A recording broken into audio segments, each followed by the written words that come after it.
Le Canada est le deuxième plus grand pays du monde par l'étendue de son territoire, et il regorge de ressources naturelles. Mais aujourd'hui, comment se portent ces océans limitrophes? Avons-nous détruit l'abondance des richesses de la mer?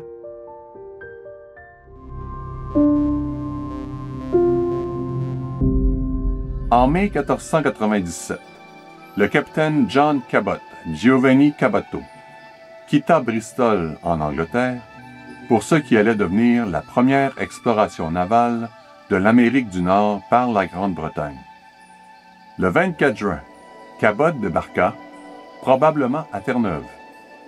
De retour à Bristol le 6 août, il ne rapporta ni or ni argent, mais des nouvelles d'un territoire revendiqué pour l'Angleterre et d'un trésor qui s'avérera plus inestimable qu'un métal précieux. Il avait découvert, dans les mers au large de Terre-Neuve, les lieux de pêche les plus prolifiques de la planète.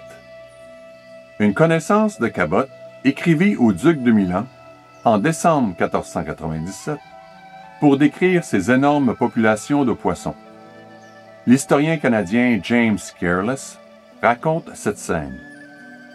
C'était une mer tellement grouillante de poissons qu'elle semblait presque solide, et les paniers, jetés à la mer avec des cordes, à partir du pont du navire, pouvaient être remontés pleins à craquer. Pendant 5 siècles, les eaux au large de Terre-Neuve et de la Nouvelle-Écosse ont rempli les cales de milliers de navires chaque année. Il ne semblait pas avoir de fin à cette opulence. Pourtant, soudainement, en 1992, le gouvernement canadien a annoncé un moratoire sur la pêche à la morue du Nord. La zone de pêche la plus abondante de la planète s'était apparemment effondrée. Les collectivités étaient dévastées et des milliers de personnes se retrouvaient soudainement sans moyens de subsistance. Tout le monde cherchait une explication à la disparition de la morue. Le ministère fédéral des Pêches et Océans Canada blâmait tout, de la température de l'eau à la croissance de la population des phoques. Les pêcheurs expérimentés savaient qu'il en était autrement. Dans les années 1950, de gros navires ont commencé à traîner d'énormes filets en forme de sac sur le fond de l'océan. Ces filets mesurent jusqu'à 2,5 km de long et 60 mètres de large à l'embouchure, et ils sont maintenus ouverts par 2 panneaux de chalut pouvant peser jusqu'à 2 tonnes chacun. Le filet est précédé d'une rangée de boules d'acier qui servent à soulever l'embouchure du filet au-dessus des obstacles au fond de l'océan. Le chalutage de fond en haute mer avait commencé. Les pêcheurs soupçonnaient que ces énormes filets, qui fonctionnaient à des profondeurs allant jusqu'à 1800 mètres, détruisaient l'écologie des fonds marins et avaient un impact sur la capacité des espèces de poissons à survivre et à se reproduire. En 1983, Sanford Atwood, un pêcheur de la Nouvelle-Écosse, a fait campagne contre les chalutiers de haute mer, surtout dans les zones sensibles. Atwood était un palangrier, c'est-à-dire un pêcheur qui utilise un long filin muni de centaines d'hameçons appâtés. Avec d'autres, il avait fait valoir que les chalutiers, capables de prendre chacun 600 tonnes de prise, voyaient un pourcentage élevé de leurs prises jugées indésirables et les rejetaient à la mer mortes ou mourantes. Mais que ce n'était nullement le plus gros problème.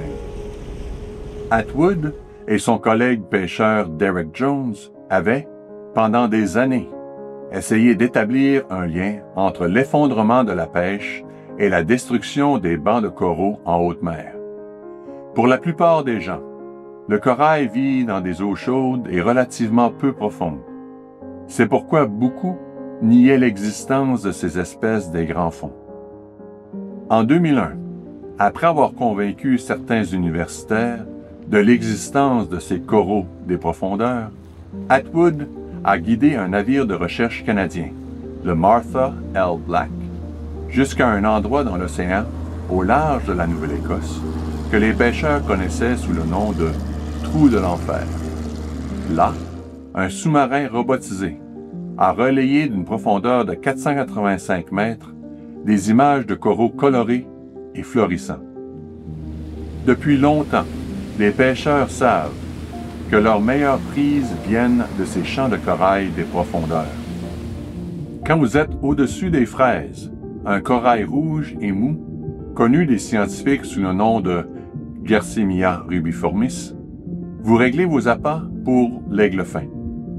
Tandis que si vous êtes près du corail appelé l'arbre à gomme à mâcher, Paragorgia arborea, qui atteint une hauteur d'au moins 3 mètres, ce sera bon pour la morue et le flétan.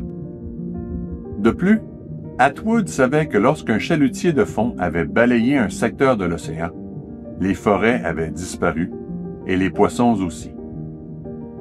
Dans un rapport de la Deep Sea Conservation Coalition intitulé « Pourquoi le monde a besoin d'un temps d'arrêt pour le chalutage de fond en haute mer », des scientifiques de l'Université de Cambridge et d'Instituts océanographiques ont expliqué que les poissons de grand fond se rassemblent en grand nombre pour frayer dans des eaux riches en nourriture. Les chalutiers ciblent ces bancs de poissons qui fraient. Ils écrivent « Comme dans la plupart des pêcheries qui ciblent les groupes de frais, ces déclins de population n'ont été reconnus que lorsqu'il était trop tard pour les atténuer. De plus, de nombreuses études ont montré que ces filets que l'on traîne détruisent les frayères, réduisant ainsi considérablement la production de la prochaine génération de poissons. Pendant des siècles, les méthodes de pêche durable ont permis une écologie océanique florissante. Qu'est-ce qui a provoqué la situation actuelle? La cupidité humaine. Rien ne décrit mieux la situation critique de la pêche sur la côte atlantique du Canada. Il y a longtemps, le prophète Osée a prédit que les descendants de l'ancienne nation d'Israël allaient finalement agir d'une manière qui dilapiderait leurs richesses, y compris les richesses de la mer. C'est pourquoi le pays sera dans le deuil. Tous ceux qui l'habitent seront languissants, et avec eux les bêtes des champs et les oiseaux du ciel. Même les poissons de la mer disparaîtront. Il reste à voir si les gouvernements, les entreprises et les autres autorités agiront sur la base de preuves accablantes et auront le courage d'opter pour la pérennité plutôt que pour le profit à court terme. L'avertissement d'Osée sera-t-il pris en compte?